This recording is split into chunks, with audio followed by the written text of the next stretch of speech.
Hello guys. Okay. இந்த வீடியோல எதை பத்தி பேச போறேன் அப்படின்னு சொல்லிக்கிறீங்கன்னா என்னோட லைஃப்ல நான் பர்சனலா ஒரு சில விஷயங்கள் நான் ஏர்ன் பண்ணியிருப்பேன் அண்ட் நான் கத்துட்டு இருப்பேன்ல. ஸோ அதை பத்தி தான். ஸோ பிகினரா நீங்க யாராவது இருக்கீங்க அப்படின்னா ஓகே ஒரு ஒரு ஒரு நார்மல் லைஃப்ல இருந்து, அதாவது காலேஜ் முடிச்சதுக்கு அப்புறமா ஒர்க் வீடு அப்படின்னு சொல்லிட்டு ஒரு ரொட்டீன் லைஃப் இல்லாம கொஞ்சம் டிஃப்ரெண்ட்டாக திங்க் பண்ணி, இல்லை எனக்கு நான் இந்த மாதிரி எனக்கு பிடிச்சது பண்ணணும் அப்படின்னு நீங்கள் நினைக்கிறீங்கன்னா இந்த விஷயங்கள்லாம் உங்களுக்கு கண்டிப்பாக யூஸ் ஆகும். அண்ட் நீங்கள் regular life routine life use பண்ணிட்டு இருக்கீங்க அப்படின்னா கண்டிப்பாக இந்த வீடியோ உங்களுக்கு இல்லை, நீங்கள் ஸ்கிப் பண்ணிடலாம்.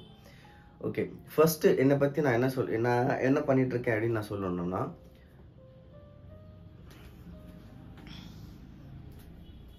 சாரி ரெக்கார்ட் ஆகுதுன்னு பார்த்து ஃபர்ஸ்ட் நான் என்னை பற்றி என்ன சொல்லணும், நான் என்ன பண்ணிட்டு இருக்கேன் அப்படின்னு சொல்லணும்னா, +2 வரைக்கும் காலேஜ் 10th வரைக்கும் நான் வந்து ப்ரைவேட் ஸ்கூலில் படித்தேன். அதுக்கப்புறமா +2 வந்து +2 வரைக்கும் கவர்மெண்ட் ஸ்கூலில் படித்தேன். ஆல் சப்ஜெக்ட் ஃபெயிலு, வெறும் தமிழ் மட்டும் தான் பாஸு. அதுக்கப்புறமா கொஞ்சம் டிமோட்டிவ் ஆகி, ஓகே நம்ம மறுபடியும் போகணும், இல்லை பாஸ் ஆகணும்னு சொல்லி 2 வாட்டி அட்டெம்ப்ட் எழுதி பாஸ் ஆகி அண்ட் தென் காலேஜ் போனேன். காலேஜ் முடித்தேன். அண்ட் தென் நான் ரெகுலர் லைஃப் தான் வாழ்ந்துட்டு இருந்தேன். காலேஜ் முடித்த உடனே ஒரு மார்க்கெட்டிங் கம்பெனியில் பிஸ்னஸ் ஒர்க் போனேன்.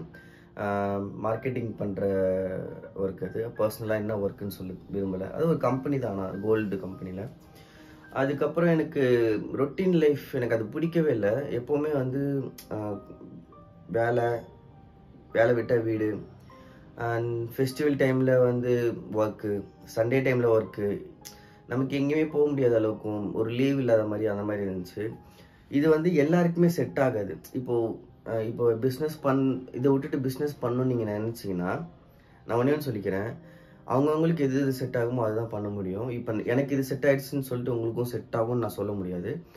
ஜஸ்ட் நீங்கள் ட்ரை பண்ணி பார்க்கலாம். அது அண்ட் தென் நான் வந்து இல்லை இது செட் ஆகாதுன்னு சொல்லிட்டு ஒரு பர்சன் அவங்க எனக்கு வந்து ஒரு ஐடியா கொடுத்தாங்க. ஸோ அதுக்கப்புறம் நான் என்னுடைய அந்த ஜோன்லேருந்து நான் வெளியே வந்தேன். என்ன பண்ணேன்னா, எனக்கு ஃபுட் பிஸ்னஸ் சின்ன வயசுலேருந்தே ஆசை. நான் 10th கேட்ரிங் படிக்கணும்னு ஆசைப்பட்டேன். அதுக்கப்புறமா ஒரு சில சுச்சுவேஷன்ஸில் பேரண்ட்ஸ் அலோவ் பண்ணல. ஸோ அதனால் நான் வந்து இந்த மாதிரி ஒர்க் பண்ணிகிட்டு இருந்தேன். ஸ்கூலும் வந்து பயாலஜி குரூப் எடுத்து படிச்சுட்டு இருந்தேன். அண்ட் தென் எனக்கு அது செட் ஆகலைன்னு சொல்லிட்டு 1 year நான் வந்து மார்க்கெட்டிங் ஒர்க்கில் ஒர்க் பண்ணிகிட்டு இருந்தேன் ஃபீல்டில். அண்ட் அதை ஸ்டாப் பண்ணிவிட்டு நான் வந்து பிஸ்னஸ் பண்ண ஸ்டார்ட் பண்ணிட்டேன். ஃபுட் பிஸ்னஸ் பண்ண ஸ்டார்ட் பண்ணிட்டேன். ஸ்டார்டிங்கில் இந்த ரோட் சைடில் டீ விற்கிறது அதெல்லாம் பண்ணிகிட்டு இருந்தேன்.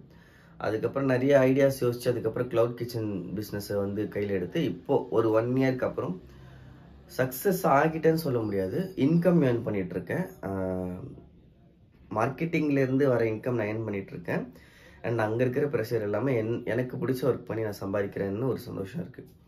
ஓகே, இதுதான் நான் இதில் நான் வந்து கற்றுக்கிட்ட விஷயங்கள் பற்றி நான் சொல்லலான்னு சொல்லி தோணுச்சு. ஃபஸ்ட்டு நம்ம வந்து ஒரு பிஸ்னஸாக இருக்கட்டும், இல்லை ஒரு ஒர்க்காக இருக்கட்டும், நீங்கள் காலேஜ் போகிறீங்களா இருக்கட்டும், ஒரு மெச்சூரிட்டி வரும்ல நமக்கு. எப்படின்னா, நம்ம சின்ன குழந்தையாக இருந்திருப்போம், ஒரு கட்டத்துக்கு அப்புறம் நமக்கு வந்து எல்லாமே ஒரு மெச்சூர்டாக திங்க் பண்ணுற தாட் வந்திருக்கும். ஸோ அப்போ வந்து இந்த விஷயங்கள்லாம் உங்களுக்கு கண்டிப்பாக தெரிஞ்சாகணும். ஸோ இதெல்லாம் இருந்தால் தான் நீங்கள் வந்து கண்டிப்பாக சொல்கிறேன் லைஃப்பில் முன்னேறவே முடியும். இது நான் மோட்டிவேஷன் வீடியோன்னு சொல்லலை, நீங்கள் என்னுடைய மோட்டிவேஷனல் ஸ்பீச்சை பார்க்கணுன்னு நான் சொல்லலை. எனக்கு வந்து இதை நான் அனுபவப்பட்டிருக்கேன், அதனால தான் சொல்கிறேன். ஃபர்ஸ்ட் விஷயம் என்னன்னு சொல்லி கேட்டிங்கன்னா, லைஃப்பில் ஒரு 3 விஷயம் இருக்குது. அக்செப்ட் பண்ணிக்கணும், எதிர்பார்க்கக்கூடாது, பொறுமையாக இருக்கணும். இது நான் எப்படி கற்றுக்கிட்டேன் அப்படின்னு நான் சொல்கிறேன்.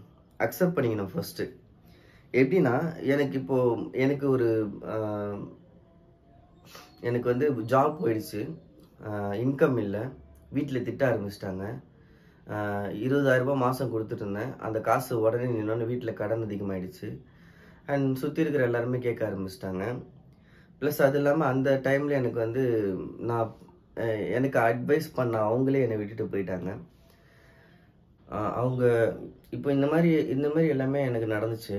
ஸோ அந்த டைமில் நான் என்ன பண்ணேன்னா, நான் எதுவுமே ஏற்றுக்காமல் நான் என்ன பண்ணிட்டு இருந்தேன்னா, எனக்கு இப்படி ஆயிடுச்சு, ஐயோ அவள் தான், நம்ம லைஃப் அவள் தான், அவசரப்பட்டு தப்பான முடிவு எடுத்துட்டோம் அப்படி இப்படின்னு நான் யோசித்து கொஞ்சம் டிப்ரெஸ்ட் ஆக ஆரம்பிச்சிட்டேன். ஒரு ஸ்டேஜுக்கு அப்புறம் நான் என்ன பண்ண ஆரம்பித்தேன், ஓகே எனக்கு இப்படி ஆயிடுச்சுங்கிறத நான் ஃபஸ்ட்டு அக்செப்ட் பண்ணிக்க ட்ரை பண்ணேன். ஆமாம் எனக்கு இப்படி ஆயிடுச்சு அப்படின்னு சொல்லிட்டு நான் அதை ட்ரை பண்ணி ஒரு 2-3 வார்த்தையிலே எனக்கு அது தெரிஞ்சது. ஓகே, இதெல்லாம் ஆமாம், நான் வந்து இப்படி ஆயிடுச்சுன்னு சொல்லிட்டு அக்செப்ட் பண்ணிக்கிட்டு பண்ணதுக்கப்புறமா நெக்ஸ்ட் என்ன பண்ணலாம் அப்படின்னு சொல்லி தோணுச்சு எனக்கு.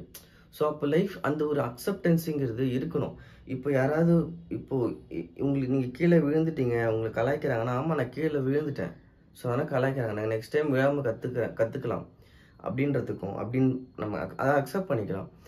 நம்ம மேலே ஏதாவது தப்பு இருந்ததுன்னா நம்ம அதை வந்து ஆர்கியூ பண்ணாமல் நான் தப்பு பண்ணிட்டேன், சாரி, நான் இதுமாரி இது பண்ண மாட்டேன் அப்படின்னு சொல்லிட்டு அக்செப்ட் பண்ணிட்டீங்கன்னா அது கொஞ்சம் மைண்ட் ரிலீஃப் ஆகும். உங்களுடைய டிப்ரெஷன் ஸ்ட்ரென்த் வந்து கொஞ்சம் இன்க்ரீஸ் ஆகும். அதிகமாக டிப்ரெஸ்ட் ஆக மாட்டீங்க. அதாவது அக்செப்ட் பண்ணிக்க ட்ரை பண்ணிங்கன்னா லைஃப்பில் சத்தியமாக சொல்கிறேன், எந்த ஒரு சுச்சுவேஷன் ஆனாலும் கண்டிப்பாக வந்து இவங்க வந்து மேலே வரலாம். ரெண்டாவது வந்து எதிர்பார்க்கக்கூடாது, எக்ஸ்பெக்டேஷன் இருக்கக்கூடாது. எக்ஸ்பெக்டேஷன் நான் எதில் வச்சேன்னு சொல்லி கேட்டிங்கன்னா, அகெயின் நான் இந்த காலேஜ் முடித்தோடனே காலேஜ் முடிச்சதுக்கப்புறம் அவ்வளோதான்ப்பா நம்ம லைஃப் வேறு லெவல், ஓகே இந்த கம்பெனியில் ஜாயின் பண்ணிட்டோம், மாதம் 25,000 சம்பளம், ஓகே பக்கா, அப்போ நம்ம சேவிங்ஸ் பண்ணால் இப்படி ஆகிடலாம் அப்படின்னு சொல்லிட்டு ஒரு எக்ஸ்பெக்டேஷன் இருந்துச்சு. அண்ட் எனக்கு பிடிச்ச ஒருத்தவங்க என் கூட இருந்தாங்க, அவங்க கூட நான் எப்படிலாம் வாழணும்னு நினச்சது எல்லாமே ஒரு எக்ஸ்பெக்டேஷன் பண்ணி வச்சுருந்தேன். அண்ட் அது ஒரு எக்ஸ்பெக்டேஷன் இருந்துச்சு. என்னோடய லைஃப் எப்படி போகணும் அப்படிங்கிறது ஒரு எக்ஸ்பெக்டேஷன் வச்சுருந்தேன். ஸோ அது நான் என்ன பைக் வாங்கணும், இது எல்லாத்துலேயுமே வந்து எதிர்பார்ப்பு இருந்துச்சு. என் கூட இருக்கிறவங்க எனக்காக சப்போர்ட் பண்ணி பேசணும், இந்த மாதிரி நிறைய விஷயங்கள். இப்போ நான் பிஸ்னஸ் பண்ணிகிட்ருக்கேன் இல்லையா, ஸோ அந்த பிஸ்னஸும் வந்து நல்ல லெவலுக்கு க்ரோ ஆகணுங்கிறத விட, ஓகேப்பா நம்ம கடை வச்சுட்டோம், இப்படிலாம் சேல் ஆகும், ஒரு மாதத்துக்கு இவ்வளோ சம்பாரிச்சிடலாம், லட்சக்கணக்கில் போயிடலாம் அப்படின்ற ஒரு எக்ஸ்பெக்டேஷன் வந்து வச்சுக்கிட்டே இருந்தேன். அந்த எக்ஸ்பெக்டேஷன் வந்து நமக்கு வந்து பூர்த்தி ஆகலை, அதை கம்ப்ளீட் ஆகலை அப்படின்றப்போ சத்தியமாக சொல்கிறேன், அதோடைய பெயின் வந்து ரொம்ப அதிகமாக இருக்கும். ஸோ அந்த எக்ஸ்பெக்டேஷன் வந்து கண்டிப்பாக இருக்கவே கூடாது. ஏன்னா நான் ஃபுட் பிஸ்னஸ் ஸ்டார்ட் பண்ணி அந்த எக்ஸ்பெக்டேஷனாக ஸ்டார்ட் பண்ணேன். ஃபஸ்ட்டு 3 மாதம் சரியாக அடி வாங்கினேன். என்கிட்ட காசு இல்லை, பொருள் வாங்கிறதுக்கும் காசு இல்லை, வீட்டுக்கு கொடுக்கறதும் காசு இல்லை, என்னால் சர்வே பண்ணவே முடியல, லாஸ்ட்லேயே போயிட்டு இருந்துச்சு. அதே மாதிரி நான் கம்பெனியில் ஜாயின் பண்ணும்போதும் ஒரு மாதம் நல்லா இருந்துச்சு. 2வது மாதத்துலேருந்து ப்ரெஷர் அதிகமாக ஆரம்பிச்சிது, டார்கெட்டு ப்ரெஷர்னு ஓடிட்டே இருந்தேன். ரிலேஷன்ஷிப்லேயும் சரி, ஸோ அவங்க கூட அப்படி இப்படி இருக்கணும்னு நான் நினச்சேன். ஓகே நம்ம இப்படிலாம் வாழணும்னு நான் நினச்சேன். அது சடன்லி ஒரு பிரேக் ஆகி இல்லை இதெல்லாம் செட் ஆகாது வேண்டாம் அப்படின்னு சொல்லிட்டு போகும்போது, அந்த எதிர்பார்ப்பு உடையும் போது நான் சத்தியமாக சொல்கிறேன், அன்றைக்கி அந்த இடத்துல நான் வந்து அவ்வளோதான் லைஃப் அப்படின்ற மாதிரி நான் முடிவு பண்ணிட்டேன். எனக்கு இந்த சோனை விட்டு நான் வேறு எங்கேயா கூட போயிடலாம், நமக்கு எதுக்கு இதுக்கு மேலே நம்ம போய் என்ன சம்பாரிச்சு, இல்லை இதுக்கு மேலே நம்ம பிஸ்னஸ் பண்ணி என்ன பண்ண போகிறோம் அப்படின்ற அளவுக்குலாம் நான் எக்ஸ்ட்ரீம் லெவல், நான் சொல்கிறது இதை சொல்லாமல் தெரியல, நான் எக்ஸ்ட்ரீம் லெவலுக்கு எல்லாமே நான் திங்க் பண்ணியிருக்கேன். லைஃபே ஒரு டைமுக்கு அப்புறம் க்ளோஸ் பண்ணிக்கலாம் அப்படின்ற அளவுக்கு. ஸோ அந்த எதிர்பார்ப்புன்னு மட்டும் நான் அன்றைக்கி வைக்காமல் இருந்தேன்னா, சப்போஸ் நான் வேலைக்கு போகிறேன், ஓகே ஃபஸ்ட்டு வேலைக்கு போவோம் பார்ப்போம், ஃபஸ்ட்டு சேலரி வருதா அப்படின்னு நினைக்கிறதா இருக்கட்டும். இப்போ ரிலேஷன்ஷிப்பில் ஓகே நம்ம பண்ணுறோம், இப்போ லவ் பண்ணிகிட்டு இருக்கோம், ஸோ அது போகட்டும், நம்ம ஓவராக எதிர்பார்க்கணும் அப்படின்னு இருக்கும். பிஸ்னஸ் ஸ்டார்ட் பண்ணுறதுல கூட ஓகே நம்ம இப்போ தான் ஸ்டார்ட் பண்ணியிருக்கோம், எப்படியும் ஒரு வருஷம் ஆகும்பா டெவலப் ஆகுன்றதுக்கு அப்படின்னு நம்ம மைண்ட் செட்டை டியூன் பண்ணியிருந்தோன்னா, சரி ஓகே 1 வருஷம் ஆகுன்னு நம்ம அப்பயே நம்ம நினச்சி தானே உள்ளே வந்தோம் அப்படின்னு சொல்லி நான் வந்து அந்த பிஸ்னஸை கொஞ்சம் ப்ரெஷர் இல்லாமல் ரன் பண்ணியிருப்பேன். ரிலேஷன்ஷிப்லேயே இருக்கட்டும், ஓகே லவ் தான், மேரேஜ் வரைக்கும் போகுமான்னு தெரியாதுப்பா, ஓகே இப்போதைக்கு ஓகே அப்படின்னு சொல்லி நான் நினச்சிருந்தேன்னா கண்டிப்பாக அந்த ஒரு டிப்ரெஷனுங்கிறது வந்திருக்காது. அந்த எதிர்பார்ப்பை பூர்த்தி பண்ண முடியல அப்படிங்கிற ஒரு வலி வந்து இருந்திருக்காது. ஸோ அதனால் வந்து எக்ஸ்பெக்டேஷன் இருக்கவே கூடாது எதுலேயுமே சரி. யாராவது உங்ககிட்ட வந்து ஒரு கிஃப்ட் பண்ணணும், யாராவது உங்ககிட்ட பேசும்போது இப்படி பேசணும், அவங்க என்கிட்ட மரியாதை தான் பேசணும் அப்படின்ட்டு நீங்கள் எதிர்பார்க்கவே கூடாது. அவங்களுடைய விருப்பம் அது, அவங்கவுங்க எப்படி பேசுகிறாங்கிறது. யாரையுமே நமக்கேற்ற மாதிரி மாற்றிக்கணும்னு நினைக்கவே கூடாது. எக்ஸ்பெக்டேஷன் 2வது சத்தியமாக இருக்கவே கூடாது.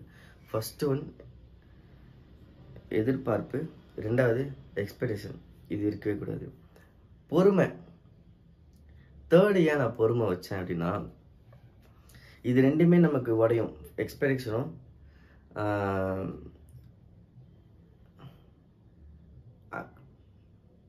அக்செப்ட் பண்ணிக்க கற்றுக்கணும். ஃபஸ்ட்டு அக்செப்ட் பண்ணிக்க கற்றுக்கணும், எதிர்பார்ப்பு இருக்கக்கூடாது. 3rd ஒன் பொறுமை. நான் ஏன் 3rd ஒன்னை பொறுமை 3rd வச்சேன் அப்படின்னா, நமக்கு அந்த அக்செப்டன்சி, எதிர்பார்ப்பு தன்மை அது வந்து நமக்கு பூர்த்தி ஆகலைன்றப்போ நமக்கு அந்த உடஞ்சி நம்ம ஒரு பிரேக் ஆகிருப்போம்ல, அந்த டைமில் இது வேணாம், இதெல்லாம் நமக்கு செட் ஆகாது அப்படின்னு சொல்லிட்டு மட்டும் விட்டுட்டு போயிடக்கூடாது. அதுக்காக தான் தேர்டாக நான் வந்து பொறுமையை வச்சுருக்கேன். நம்ம அந்த அந்த சுச்சுவேஷன்ஸில் நம்மளுடைய லைஃப்பை க்ளோஸ் பண்ணிக்கலாம், நம்ம இதுக்கு மேலே நமக்கு இது செட் ஆகாது, நம்ம நார்மல் லைஃப் வாழலாம் அப்படின்னு நம்ம மைண்டு சொல்லும்போது, இல்லை இல்லை அருண் இது கிடையாது, பொறுமையாரு, எல்லாமே சரியாகும் அப்படின்னு சொல்லிட்டு நான் பொறுமையாக இருந்ததுனால தான் ஓரளவுக்கு இப்போ நான் இம்ப்ரூவ் ஆகி வந்திருக்கேன். நான் வந்து 100% சக்ஸஸ் ஆகிட்டேன்னு கேட்டால் இல்லை. என்னுடைய மனசாட்சி பிரகாரம் நான் 25% தான் சக்ஸஸ் ஆகிருக்கேன். பேலன்ஸ் 75% ட்ரை பண்ணிகிட்ருக்கேன். ஸோ எனக்கு அந்த பிஸ்னஸ் ஸ்டார்ட் பண்ணும்போது ஒரு 3 மாதத்தில் டெவலப்மெண்ட்டே இல்லை, லாஸ் ஆகுதுன்றப்போ நான் விட்டுட்டு போயிடலான்னு சொல்லிட்டு நான் யோசித்தேன். ஆனால் ஓகே அருண் கொஞ்சம் தோணுச்சு, ஓகே அருண் கொஞ்சம் பொறுமையாடுறா, ஓகே இவ்வளோ தூரம் வந்துட்டேன், கொஞ்சம் ஒரு 2 மாதம் பொறுமையாக இருந்து பாருடா அப்படின்னு சொல்லிட்டு எனக்கு தோணுச்சு. ஸோ அதனால் நான் வந்து பொறுமையை வந்து ரொம்ப ஏற்றுக்க ஆரம்பிச்சிட்டேன். ரிலேஷன்ஷிப்லேயும் அப்படி தான் எனக்கு. அது பிரேக் ஆனதுக்கப்புறம் நான் தான் சொன்னேன்ல, நான் அந்த டைமில் ஒரு லைஃபே க்ளோஸ் பண்ணிக்கிற அளவுக்குலாம் நான் ட்ரை பண்ணேன். அண்ட் தென் நான் ஓகே நம்ம இல்லை இவங்க இல்லைன்றதுனால நம்ம லைஃப் க்ளோஸ் கிடையாது. பொறுமையாக இருக்கணும், ரொம்ப பொறுமையாக இருக்கணும். ஸோ அந்த பொறுமைங்கிறத நான் கற்றுக்கிட்டதுக்கப்புறமா இப்போ நான் ஒரு பெட்ரோல் பங்க்கில் போகிறேன், அங்கே ஏதோ சண்டை வருது, நம்மளே என் மேலே தப்பில்லாட்டி அவங்க என்னை திட்டுறாங்கன்னா நான் அது ஓகே, நான் வந்து அந்த இடத்துல நான் பொறுமையாக இருக்கிறதுனால அந்த இடத்துல சண்டை சச்சரவு வராமல் என்னால் அங்கேருந்து மூவ் ஆக முடியுது. என்னால் அங்கே சண்டை போடுற ஒரு 10-15 நிமிஷம் டைமை நான் சேவ் பண்ணி அன்றைக்கி என்னோடய மைண்டை டிப்ரெஷன் ஆக்கிக்காமல், ப்ரெஷர் எடுத்துக்காமல், நெக்ஸ்ட்டு நான் அந்த பெட்ரோல் பங்கோட தாண்டி போகிறதுக்கு என்னோடய மைண்ட் ரிலீஃபாக ஃப்ரீயாக போகிறதுக்கு உதவுது. அந்த பொறுமைங்கிறது ரொம்ப முக்கியம். தேர்ட் ஒன், அந்த பொறுமை அது வந்து எக்ஸ்பிளைன் பண்ண முடியாது, அதை அனுபவிச்சா மட்டும்தான் தெரியும். ஸோ ஃபஸ்ட்டு வந்து அக்செப்ட் பண்ணிக்கோங்க. உங்களுக்கு நல்லது நடந்தாலும் சரி, கெட்டது நடந்தாலும் சரி, அக்செப்ட் பண்ணிக்கோங்க. எதிர்பார்க்காதீங்க. நல்லது நடந்தாலும் ஓகே அப்படின்னு சொல்லி எதிர்பார்க்காதீங்க, இனிமேல் நல்லது நடக்க போகுது அப்படின்ட்டு. கெட்டது நடந்தாலும் அப்படியே நார்மலாக இருங்க. யார்கிட்டையுமே எதையும் எதிர்பார்க்காதீங்க. லைஃப் இப்படி ஆக போகுதுன்னு எதிர்பார்க்காதீங்க. ஓவர் திங்கிங் வச்சுக்காதீங்க லைஃப் அச்சீவ்மெண்ட்டில். பொறுமையாக இருங்க. 3வது பொறுமையாக இருங்க. கண்டிப்பாக எல்லாமே கண்டிப்பாக நடக்கும். பொறுமையாக இருந்தால் மட்டும்தான். இதுக்கும் மேலே நான் நிறையா வந்து அனுபவப்பட்டிருக்கேன் என்னோடய லைஃப்பில். ஸோ இப்போதைக்கு இந்த வீடியோ இதோட நான் முடிச்சுக்கிறேன். நாளைக்கு இன்னொரு வீடியோவில் பார்க்கலாம். அதில் நான் அப்போது நான் என்ன கற்றுக்கிட்டேங்கிறத நான் உங்களுக்கு எக்ஸ்பிளைன் பண்ணுறேன். அண்ட் இந்த வீடியோ மோட்டிவேஷனல் வீடியோ கிடையாது, எனக்கு தெரிஞ்சதை நான் உங்களுக்கு சொல்கிறேன். உங்களுக்கு பிடிச்சிருந்தா நீங்கள் பாருங்கள், கற்றுக்குங்க. மோட்டிவேஷனல் மட்டும் நினச்சிடாதீங்க. ஏன்னா மோட்டிவேஷன் வந்து ஒரு வாரம் 1 மாதம் தாக்கு பிடிக்கும், அதுக்கப்புறம் தாக்கு பிடிக்காது. தயவுசெய்து அந்த மோட்டிவேஷ்னல் ஸ்பீச்சுன்ட்டு ஒரு யூடியூப் சேனல் இருக்கும், கேட்காதீங்க. ஏதாவது கற்றுக்கிற மாதிரியான விஷயங்கள் கேளுங்க. உன் வாழ்க்கையில் நீ எப்படி மாறப்போகிறாய் என்று தெரியுமா? வேண்டாம். லைஃப்பில் கற்றுக்கிறதுக்கான விஷயங்களை மட்டும் கேளுங்க. நல்லது. பாய்.